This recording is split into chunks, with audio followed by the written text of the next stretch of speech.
ಎಲ್ರಿಗೂ ನಮಸ್ಕಾರ ಮಕ್ಕಳೇ. ನಾವು ಇಷ್ಟು ದಿನ ಬಹಳಷ್ಟು ವಿಡಿಯೋಸ್ಗಳನ್ನು ನೋಡಿದ್ವಿ, ಹೌದಾ?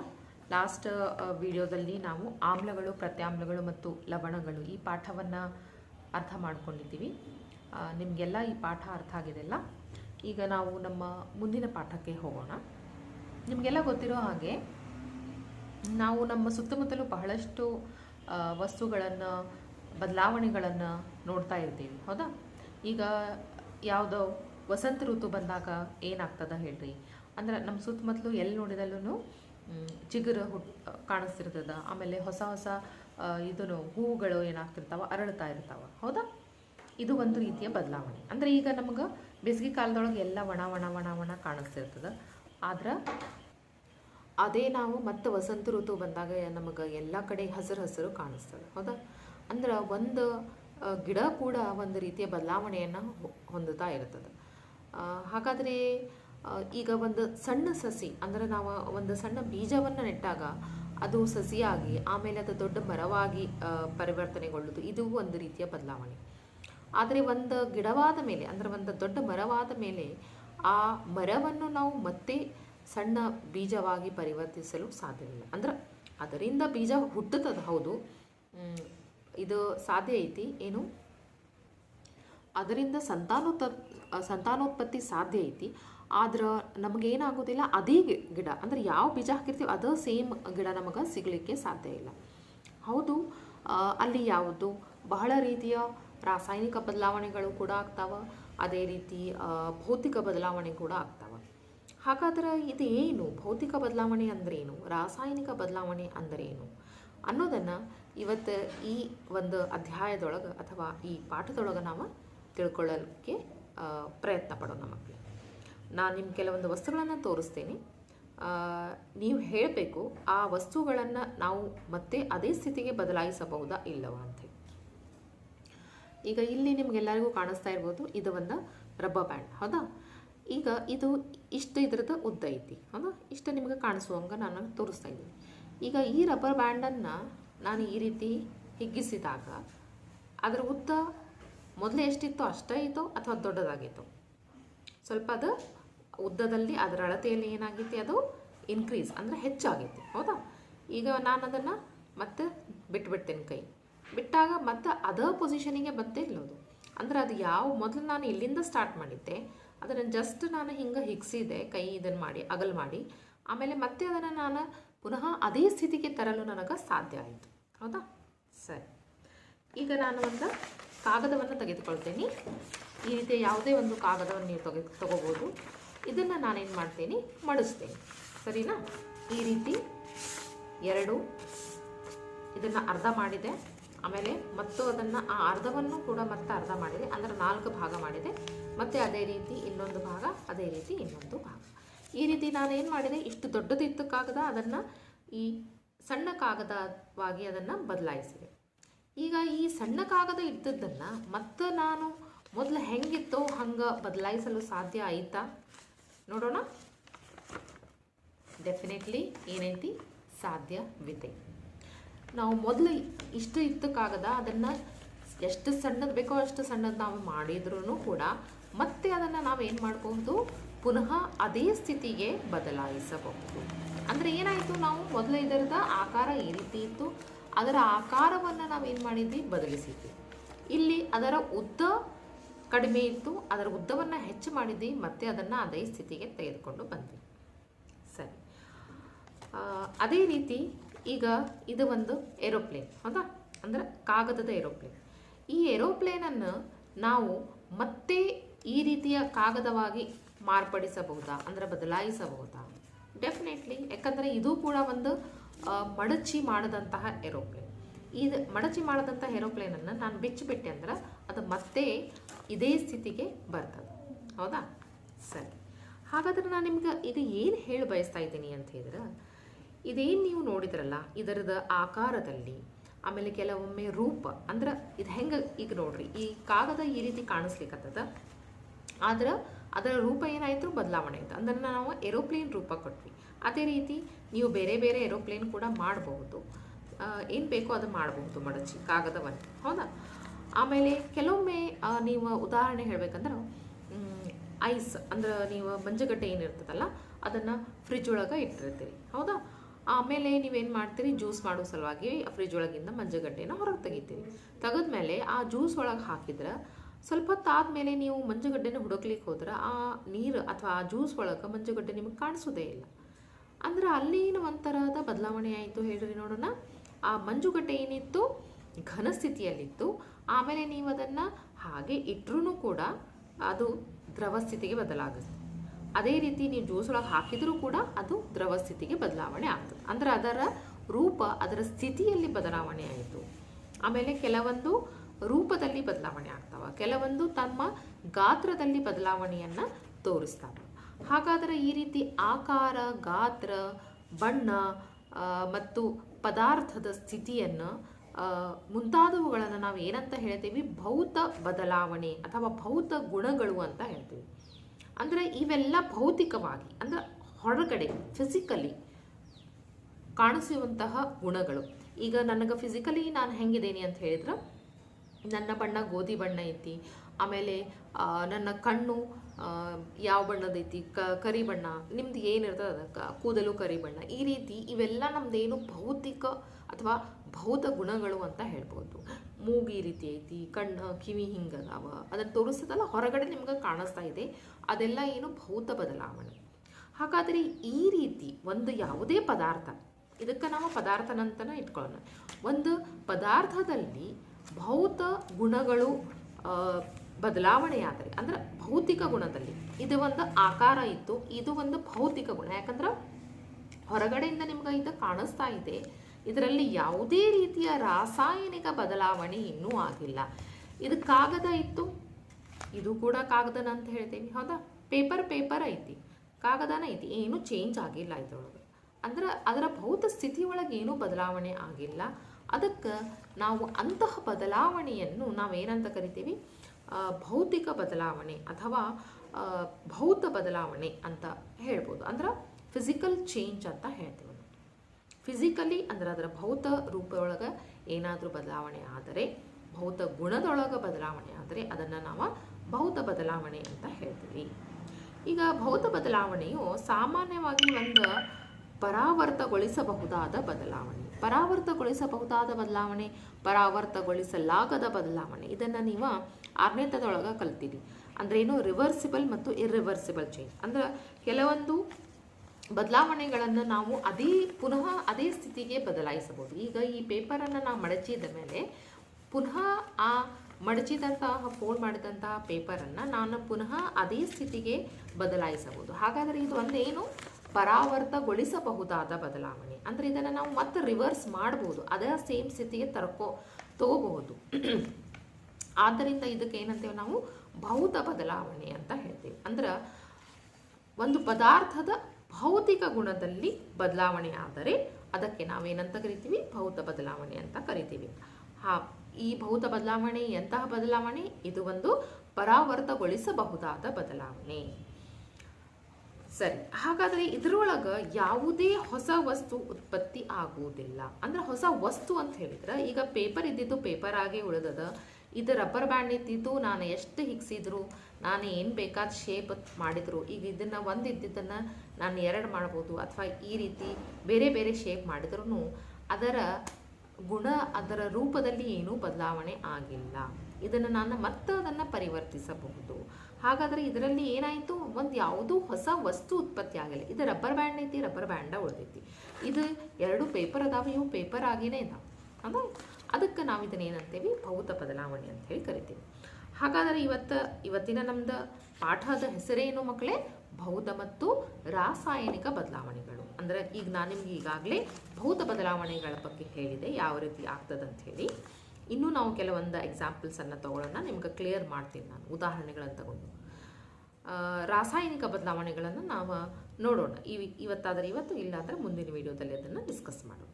ಸರಿ, ಈಗ ಇನ್ನೊಂದು ನಾನು ನಿಮ್ಗೆ ಎಕ್ಸ್ಪೆರಿಮೆಂಟನ್ನು ಅಥವಾ ಒಂದು ಚಟುವಟಿಕೆಯನ್ನು ಮಾಡೋಣ. ಎಕ್ಸ್ಪೆರಿಮೆಂಟ್ ಅನ್ನೋದಿಲ್ಲ, ಅದು ಒಂದು ಚಟುವಟಿಕೆ ಅಂತ ಇಟ್ಕೊಳ್ಳೋಣ, ಅದನ್ನು ಮಾಡೋಣ. ಇಲ್ಲಿ ನಾನು ಪೇಪರ್ ತಗೊಂಡೇನಿ. ಈ ಪೇಪರನ್ನು ನಾನು 2 ಭಾಗ ಆಗಿ ಪರಿವರ್ತಿಸಿದ್ದೇನೆ, ಅಂದರೆ ಫೋಲ್ಡ್ ಮಾಡಿದ್ದೇನೆ. ಈಗ ಈ ಪೇಪರನ್ನು ನಾನೇನು ಮಾಡ್ತೀನಿ, ಕಟ್ ಮಾಡ್ತೀನಿ. ಓಕೆ, ಈಗ ಈ ಪೇಪರ್ ಏನಾಯಿತು, 2 ಭಾಗವಾಗಿ ಪರಿವರ್ತನೆ ಆಯಿತು. ಅಂದರೆ ಈಗ ಮೊದಲು ಈ ಪೇಪರ್ ಒಂದ ಭಾಗ ಇತ್ತು, ಇಡೀ ಪೇಪರ್ ಇತ್ತು ಹೋಲ. ಈಗ ಇದನ್ನು ನಾನು 2 ತುಂಡುಗಳಾಗಿ ಅದನ್ನು ಕಟ್ ಮಾಡಿದೆ. ಅದೇ ರೀತಿ ಮತ್ತೆ ಆ ಏನು ಸಣ್ಣ ತುಂಡಿತ್ತಲ್ಲ ಅದನ್ನು ನಾನು ಮತ್ತೆ ಇನ್ನೊಂದು ತುಂಡಾಗಿ ಅದನ್ನು ಕಟ್ ಮಾಡ್ತೀನಿ. ಈ ರೀತಿ ಮತ್ತೆ ಇನ್ನೊಂದು 4 ತುಂಡುಗಳನ್ನು ಮಾಡ್ತೀನಿ. ಈಗ ಇಲ್ಲಿ ನೀವು ನೋಡಬಹುದು, ನಾನು ಆ 2 ತುಂಡಿದ್ದಂತಹ ಪೇಪರನ್ನು ಈಗ ಇದನ್ನು 4 ತುಂಡಾಗಿ ಮಾಡಿದೆ. ಹೌದಾ? ಈಗ ನಾನು ಏನು ಹೇಳಬೇಕಂತಿದ್ದೇನೆ ಅಂದರೆ, ಈಗ ಇದನ್ನು ಮೊದಲು ಈ ರೀತಿ ಇತ್ತಲ್ಲ, 2 ನಾನು ಭಾಗ ಮಾಡಿದೆ. ಈ ರೀತಿ ಒಂದು ಆಯತಾಕಾರದ ಸ್ಥಿತಿಯಲ್ಲಿ ಅದು ಇತ್ತು. ಹೌದಾ? ಈಗ ಈ ಪೇಪರನ್ನು ಸೇಮ್ ಈ ರೀತಿಯಾಗಿ ನಾನು ಮತ್ತೆ ಜೋಡಿಸಿದ್ರೆ ಅದು ಮತ್ತೆ ಅದೇ ರೀತಿಯಾಗಿ ನಮಗೆ ಸಿಗಬಹುದಾ ಅಂತ ನೋಡೋಣ. ಅಂದ್ರೆ ನಮಗದು ಆಯತಾಕಾರದ ಪೇಪರ್ ಸಿಗ್ತದೋ ಇಲ್ಲೋ ಅನ್ನೋದು ಪ್ರಶ್ನೆ ನಂದು. ಈ ರೀತಿ ನಾನು ಏನಾದರೂ ಟೇಪ್ ಹಚ್ಚಿಯೋ ಅಥವಾ ಹಂಗನೋ ಇಟ್ಟರೂ ಏನಾಗ್ತದೆ, ಇದು ಒಂದು ಆಯತಾಕಾರದ ಒಂದು ಪೇಪರ್ ನಮಗೆ ಸಿಗಲಿಕ್ಕೆ ಸಾಧ್ಯ ಐತಿ. ಹೌದಾ? ನೋಡ್ರಿ, ಈ ರೀತಿ ಡೆಫಿನೆಟ್ಲಿ ಈ ತುಂಡು ಮಾಡಿದ್ದು ನಮಗೆ ಗೊತ್ತಾಗ್ತದೆ, ಅದು ಕಾಣಿಸ್ತದ. ಆದರೂ ಇದು ಒಂದು ಪೇಪರ್ ಐತೆ ಅಂತ ಹೇಳಿದ್ರೆ ಅದು ಆಯತಾಕಾರದಲ್ಲಿ ನಾವು 2 ತುಂಡು ಮಾಡಿದ್ವಿ. ನಾ ಕಟ್ ಮಾಡಿದ ಮೇಲೇನು ಅದನ್ನು ಮತ್ತೆ ಈ ರೀತಿಯಾಗಿ ಇಡೀ ಪೇಪರ್ ಅಂತೂ ಸಿಗುವುದಿಲ್ಲ. ಆದರೆ ಅದು ಆಕಾರ ಏನಿತ್ತಲ್ಲ ಅದೇನು ಬದಲಾವಣೆ ಆಗಲಿಲ್ಲ. ಅಂದ್ರೆ ನಮ್ಗೆ ಆಯತಾಕಾರ ಸಿಕ್ತು, ನಾವು ಈ ರೀತಿ ಮಾಡಬಹುದು. ಹೌದಾ? ಹಾಗಾದರೆ ಇದು ಕೂಡ ಒಂದು ಏನು ಭೌತ ಬದಲಾವಣೆ. ಯಾಕಂದರೆ ಇಲ್ಲಿ ನಾನು ಪೇಪರನ್ನು ಏನೂ ಮಾಡಿಲ್ಲ. ಇದು ಪೇಪರ್ ಅನ್ನೋದು ಒಂದು ಪೇಪರ್ ಆಗೇ ಉಳಿದೈತಿ. ಅಂದರೆ ಈ ಕಾಗದ ಏನೈತಲ್ಲ, ಈ ಕಾಗದನೇ ಅದರದ್ದು ಏನಾದರೂ ಕಾಗದ ಬಿಟ್ಟು ಮತ್ತೇನಾದರೂ ನಮಗೆ ಬೇರೆ ಏನಾದರೂ ಹೊಸ ವಸ್ತು ಸಿಕ್ಕೇತೇನೂ ಇಲ್ಲ. ಅದಕ್ಕೆ ಇದರಲ್ಲಿ ಭೌತ ಬದಲಾವಣೆ ಆಗಿದೆ. ಅಂದರೆ ನಾನು ಭೌತಿಕವಾಗಿ ಬರೀ ಅದರದ ಶೇಪನ್ನು ಚೇಂಜ್ ಮಾಡಿದೆ, ಅದನ್ನು ಕಟ್ ಮಾಡಿ ಪೀಸ್ ಮಾಡಿದೆ. ಮತ್ತೆ ಅದನ್ನು ಜೋಡಿಸಿದ್ರೆ ಆಗಬಹುದು, ಸಾಧ್ಯನೇ ಇಲ್ಲ ಅಂತ ಏನಿಲ್ಲ. ಹೌದಾ? ಹಾಗಾದರೆ ಇದು ಒಂದು ರೀತಿಯ ಭೌತ ಬದಲಾವಣೆ ಅಂತ ನಾವು ಹೇಳ್ಬೋದು. ಈಗ ನಾನು ನಿಮ್ಗೆ ಈ ಪೇಪರನ್ನು ಕಟ್ ಮಾಡಿ ತೋರಿಸಿದೆ. ಹಾಗಾದರೆ ಇದರಲ್ಲಿ ನಾನು ಆದಂಥ ಬದಲಾವಣೆ ಏನಂತ ಹೇಳಿದೆ ಮಕ್ಕಳೇ? ಭೌತ ಬದಲಾವಣೆ ಅಂತ ಹೇಳಿದೆ. ಈಗ ನಾನೇನು ಮಾಡ್ತೀನಿ ನೋಡ್ರಿ, ಇಲ್ಲಿ ಒಂದು ಕ್ಯಾಂಡಲ್ ತೊಗೊಂಡಿದ್ದೀನಿ ನಾನು, ಮೇಣದ ಬತ್ತಿ. ಈಗ ಇದನ್ನೇನು ಮಾಡೋಣ, ನಾನೇನು ಮಾಡ್ತಾ ಇದ್ದೀನಿ ನಿಮಗೆ ಕಾಣಿಸ್ತಾ ಇದೆಯಲ್ಲ ಎಲ್ಲರಿಗೂ. ಇದು ಪೇಪರನ್ನು ನಾನು ಈಗ ಸುಟ್ಟೆ. ಈಗ ಸುಟ್ಟ ಮೇಲೆ ಇಲ್ಲಿ ಏನು ನಮ್ಗೆ ಸಿಕ್ತು, ಅದರದ ಬೂದಿ ಸಿಕ್ತು. ಹೌದಾ? ಫೋನ್ ಸಮೀಪ ನಾನು ಇದನ್ನು ಮಾಡಿದ್ದೇನೆ ಅಂಥೇಳಿ ಹೆಚ್ಚಿಗೆ ನಾನು ಸುಡಲಿಲ್ಲ ಅದನ್ನು.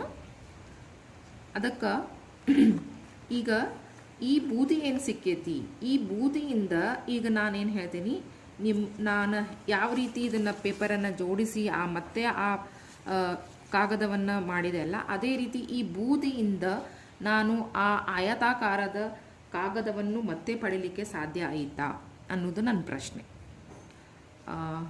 ಡೆಫಿನೆಟ್ಲಿ ನೀವೆಲ್ಲರೂ ಅದೇ ಉತ್ತರ ಕೊಡ್ಬೋದು. ಏನಂತ ಹೇಳಿದರೆ, ಈ ಪೇಪರಿಂದ ಒಂದು ಸಲ ನಮಗೆ ಈ ಪೇಪರ್ ಸುಟ್ಟ ಮೇಲೆ ನಮಗೆ ಏನು ಸಿಗ್ತದ, ಅದು ಒಂದು ಹೊಸ ಪದಾರ್ಥ ಅಂತ ಹೇಳ್ಬೋದು ನೀವು. ಹೌದಾ?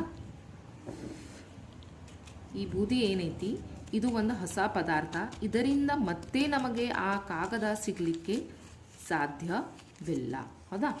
ಈಗ ಈ ಕಾಗದದಿಂದ ನಾನು ಮತ್ತೆ 2 ತುಂಡು ಮಾಡಿ ಬೇಕಂದರೆ ಇನ್ನೊಂದು ಕಾಗದ ಮಾಡಬಹುದು.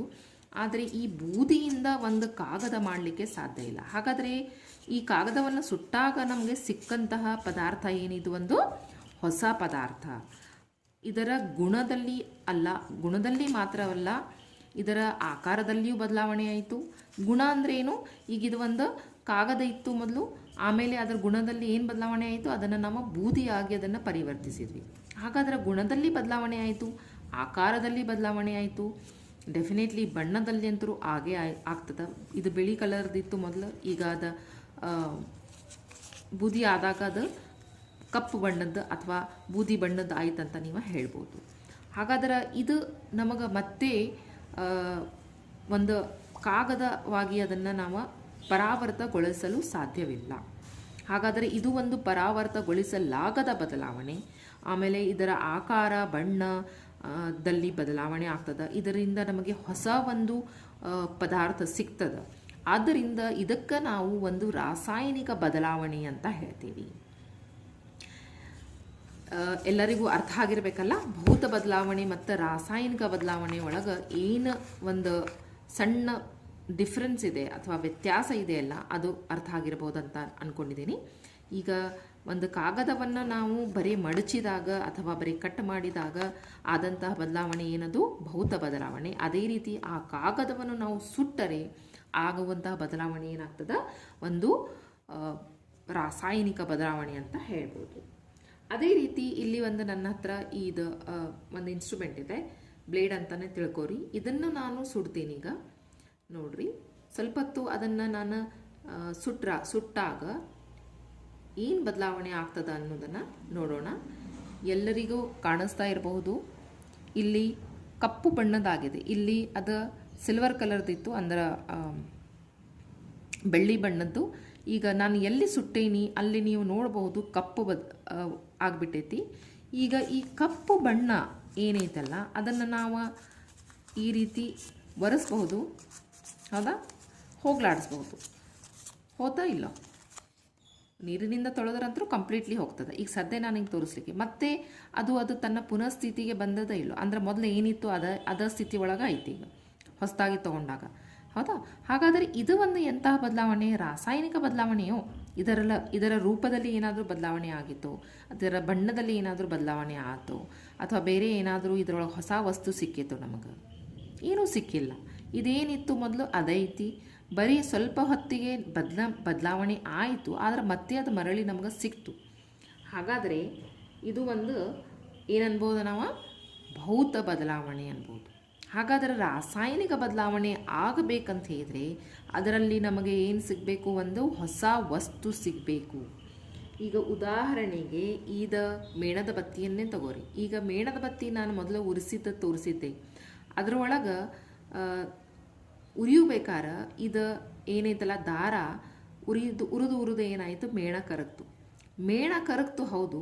ಆಮೇಲೆ ಇದನ್ನು ಸ್ವಲ್ಪ ಹೊತ್ತು ಬಿಟ್ಟ ಮೇಲೆ ಈ ಮೇಣವನ್ನು ತಂಪು ಮಾಡಿದಾಗ ನಮಗೆ ಆ ಮೇಣನೇ ವಾಪಸ್ ಸಿಗ್ತದ ಇಲ್ಲೋ? ಮೇಣ ಸಿಗ್ತದೆ, ಆದರೆ ಇದು ಮೇಣದ ಬತ್ತಿ ಏನು ಸಿಗೋದಿಲ್ಲ, ಹೌದಾ. ಹಾಗಾದ್ರೆ ಮೇಣ ಕರಗುವುದು ಅದು ಒಂದು ಭೌತ ಬದಲಾವಣೆ, ಆದರೆ ಮೇಣದ ಬತ್ತಿ ಕರಗುವುದು ಏನದು ಒಂದು ರಾಸಾಯನಿಕ ಬದಲಾವಣೆ. ಯಾಕಂದ್ರೆ ಈ ದಾರ ಮೊದಲು ಬಿಳಿ ಇತ್ತು, ಅದು ಸುಟ್ಟು ಏನಾಗ್ಬಿಡ್ತದೆ, ಮತ್ತೆ ಅದು ಮೊದಲನೇ ಸ್ಥಿತಿಗೆ ಬರಲು ಅದು ಸಾಧ್ಯವಿಲ್ಲ. ಇದು ಒಂದ್ಸಲ ಮೇಣದ ಬತ್ತಿ ಕರಗಿಬಿಡ್ತಂದ್ರೆ ಆಮೇಲೆ ಅದನ್ನು ಮತ್ತೆ ಮೇಣದ ಬತ್ತಿಯಾಗಿ ನಾವು ಪರಾವರ್ತಗೊಳಿಸಲು ಆಗೋದಿಲ್ಲ. ಮೇಣವನ್ನು ಪರಾವರ್ತಗೊಳಿಸಬಹುದು. ಈ ಗಟ್ಟಿ ಮೇಣ ಏನೈತಲ್ಲ, ಈಗ ನೋಡ್ರಿ, ಈಗ ಒಂದು ಸ್ವಲ್ಪ ಹೊತ್ತಿದ್ದಾಗ ಇದೇನಿತ್ತು, ಈ ಮೇಣ ಪೂರ್ತಿ ದ್ರವ ಸ್ಥಿತಿಯಲ್ಲಿ ಇತ್ತು. ಈಗ ಅದೇನಾಗ್ಬಿಟ್ಟದ, ನಾನು ಸ್ವಲ್ಪ ಹೊತ್ತು ಅದನ್ನು ಇಟ್ಟೆ, ಹಾಗೆ ತಂಪಾಗಿ ಅದೇನಾಯಿತು, ಮತ್ತೆ ಗಟ್ಟಿ ಸ್ಥಿತಿಗೆ ಬಂತು. ಹಾಗಾದರೆ ಮೇಣ ಕರಗುವುದು ಭೌತ ಬದಲಾವಣೆ, ಮೇಣದ ಬತ್ತಿ ಉರಿಸುವುದು ರಾಸಾಯನಿಕ ಬದಲಾವಣೆ ಅಂತ ನಾವು ಹೇಳ್ಬೋದು. ಇವತ್ತಿಗೆ ಇಷ್ಟು ಸಾಕು ಮಕ್ಕಳೇ. ಎಲ್ಲರಿಗೂ ನಿಮ್ಗೆ ಇದರದ್ದು ಏನು ವ್ಯತ್ಯಾಸ ಐತಿ ಅನ್ನೋದು ಗೊತ್ತಾಗೈತಲ್ಲ. ಭೌತ ಬದಲಾವಣೆ ಯಾವ ರೀತಿ ಆಗ್ತದ, ಭೌತ ಬದಲಾವಣೆ, ಆಮೇಲೆ ಈ ರೀತಿ ರಾಸಾಯನಿಕ ಬದಲಾವಣೆ ಯಾವ ರೀತಿ ಆಗ್ತದೆ ಅನ್ನೋದು ಗೊತ್ತಾಯ್ತಲ್ಲ. ಹಾಗಾದರೆ ಮಕ್ಕಳೇ, ನಾವಿವತ್ತು ಕಲಿತಂತಹ ಪಾಠದೊಳಗೆ ಏನೇನು ಕಲಿತ್ವಿ ಅನ್ನೋದನ್ನು ಒಂದ್ಸಲ ನಾವು ಅದನ್ನು ಡಿಸ್ಕಸ್ ಮಾಡಿಬಿಡೋಣ. ನಾವಿವತ್ತು ಏನು ಕಲಿತ್ವಿ? ಭೌತ ಬದಲಾವಣೆ ಅಂದರೆ ಏನು, ಆಮೇಲೆ ರಾಸಾಯನಿಕ ಬದಲಾವಣೆ ಅಂತ ಹೇಳಿದರೆ ಏನು ಅಂಥೇಳಿ ಕಲಿತ್ವಿ. ಹಾಗಾದರೆ ನಾವೇನು ಹೇಳ್ಬೋದು? ಭೌತ ಬದಲಾವಣೆಯಲ್ಲಿ ಯಾವ ರೀತಿಯ ಬದಲಾವಣೆ ಆಗ್ತದೆ? ಭೌತ ಗುಣಗಳು ಬದಲಾವಣೆ ಆಗ್ತವ. ಅದು ಯಾವುದು ಭೌತ ಗುಣಗಳನ್ನು ಕಲಿತ್ವಿ ನಾವು? ಆಕಾರ, ಅದರ ಬಣ್ಣ ಅಥವಾ ಗಾತ್ರದಲ್ಲಿ ಬದಲಾವಣೆ ಆಗುವುದಂದರೆ ಅದು ನಮಗೆ ಏನಂತ ಹೇಳ್ಬೋದು? ಅಂತಹ ಬದಲಾವಣೆಯನ್ನು ನಾವು ಭೌತ ಬದಲಾವಣೆ ಅಂತ ಹೇಳ್ಬೋದು. ಅದೇ ರೀತಿ ಪರಾವರ್ತಗೊಳಿಸಬಹುದಾದ ಬದಲಾವಣೆ, ಇದು ಒಂದು ಪರಾವರ್ತಗೊಳಿಸಬಹುದಾದಂತಹ ಬದಲಾವಣೆ. ಅಂದರೆ ನಾವು ಅದನ್ನು ಮತ್ತೆ ಏನು ವಸ್ತು ಇತ್ತು ಆ ವಸ್ತುವನ್ನು ನಾವು ಪಡೆಯಬಹುದು. ಉದಾಹರಣೆಗೆ ಪೇಪರ್ ಮಡಚುವುದು ಅಥವಾ ಕಾಗದವನ್ನು ಮಡಚುವುದು ಅಂತ ಹೇಳ್ಬೋದು. ಮೇಣ ಕರಗುವುದು, ಈ ರೀತಿ ನಾನು ನಿಮಗೆ ಬಹಳಷ್ಟು ತೋರಿಸಿದೆ ಈಗ ಅದರೊಳಗೆ ಯಾವುದಾದ್ರೂ ಒಂದು ಉದಾಹರಣೆ ಬರೀಬಹುದು ಅಥವಾ ನಿಮಗೆ ಯಾವುದಾದ್ರೂ ಸೂಚಿಸಿದರೆ ಆ ಉದಾಹರಣೆಗಳನ್ನು ಬರೀಬಹುದು. ಅದೇ ರೀತಿ ನಾವು ಇವತ್ತು ರಾಸಾಯನಿಕ ಬದಲಾವಣೆಯನ್ನು ಕೂಡ ಕಲಿತ್ವಿ. ರಾಸಾಯನಿಕ ಬದಲಾವಣೆಯಲ್ಲಿ ಏನಾಗ್ತದೆ ಅಂತ ಹೇಳಿದೆ ನಾನು, ಅದು ಒಂದು ಪರಾವರ್ತಗೊಳಿಸಲಾಗದಂತಹ ಬದಲಾವಣೆ. ಆಮೇಲೆ ಅದರೊಳಗೆ ಅದರದ ಆಕಾರ, ಬಣ್ಣ ಮತ್ತು ಗಾತ್ರದಲ್ಲಿ ಏನಾಗ್ತದೆ ಬದಲಾವಣೆ ಆಗ್ತದೆ. ಆಮೇಲೆ ಅಲ್ಲಿ ಒಂದು ಹೊಸ ವಸ್ತು ನಮಗೆ ಸಿಗ್ತದೆ, ಅಂದರೆ ಉತ್ಪತ್ತಿ ಆಗ್ತದೆ. ಅದರಿಂದ ಅದನ್ನು ನಾವು ರಾಸಾಯನಿಕ ಬದಲಾವಣೆ ಅಂತ ಹೇಳ್ತೀವಿ. ಉದಾಹರಣೆಗೆ ಕಾಗದ ಸುಟ್ಟು ಬೂದಿ ಆಗೋದು. ಅಲ್ಲಿ ಒಂದು ಕಾಗದ ಇತ್ತು ಮೊದಲು, ಅದು ಸುಟ್ಟಾಗ ಏನಾಯಿತು, ನಮಗೆ ಹೊಸ ಒಂದು ವಸ್ತು ಸಿಕ್ತು, ಬೂದಿ. ಅದೇ ರೀತಿ ಮೇಣದ ಬತ್ತಿ ಸುಡುವುದು. ಮೇಣದ ಬತ್ತಿ ಸುಟ್ಟಾಗ ಆ ದಾರ ಸುಟ್ಟು ದಾರ ಇತ್ತಿದ್ದು ಅದೇನಾಯ್ತು ಮತ್ತೆ ನಮಗೆ ಅಲ್ಲಿ ಕೂಡ ಒಂದು ದಾರದ ಬೂದಿ ಅನ್ಬೋದು, ಅದು ಸಿಕ್ತು. ಅದೇ ರೀತಿ ಹಾಲಿನಿಂದ ಮೊಸರು, ಅಂದರೆ ಹಾಲು ಮೊದಲಿರ್ತದೆ, ಅದರಿಂದ ಮೊಸರು ಸಿಗ್ತದಲ್ಲ, ಮತ್ತೆ ಮೊಸರಿನಿಂದ ನಮಗೆ ಹಾಲು ಸಿಗಲಿಕ್ಕೆ ಸಾಧ್ಯವಿಲ್ಲ. ಆದ್ದರಿಂದ ಅದು ಏನು ಒಂದು ಪರಾವರ್ತಗೊಳಿಸಲಾಗದ ಬದಲಾವಣೆ. ಹಾಗಾದರೆ ಯಾವ ಬದಲಾವಣೆಗಳು ಪರಾವರ್ತಗೊಳಿಸಲಾಗದ ಬದಲಾವಣೆ ಮತ್ತು ಅದರ ರಾಸಾಯನಿಕ ಗುಣಗಳಲ್ಲಿ ಏನಾಗ್ತದೆ ಬದಲಾವಣೆ ಆಗ್ತದಲ್ಲ, ಅದನ್ನು ನಾವು ಏನಂತ ಹೇಳ್ತೀವಿ, ರಾಸಾಯನಿಕ ಬದಲಾವಣೆ ಅಂತ ಹೇಳ್ತೀವಿ. ಸರಿ ಮಕ್ಕಳೇ, ಈಗ ನೀವೇನು ಮಾಡಬೇಕಂದ್ರೆ, ನೀವು ಕೆಲವೊಂದು ಭೌತ ಬದಲಾವಣೆ ಮತ್ತು ರಾಸಾಯನಿಕ ಬದಲಾವಣೆಗಳ ಉದಾಹರಣೆಗಳನ್ನು ಬರೀಬೇಕು. ಇದರದ್ದು 3 ಉದಾಹರಣೆ, ಭೌತ ಬದಲಾವಣೆದು, ರಾಸಾಯನಿಕ ಬದಲಾವಣೆದು 3 ಉದಾಹರಣೆಯನ್ನು ಬರೆದು ನನಗೆ ಗೂಗಲ್ ಕ್ಲಾಸ್ ರೂಮಲ್ಲಿ ಹಾಕಿರಿ. ಧನ್ಯವಾದ.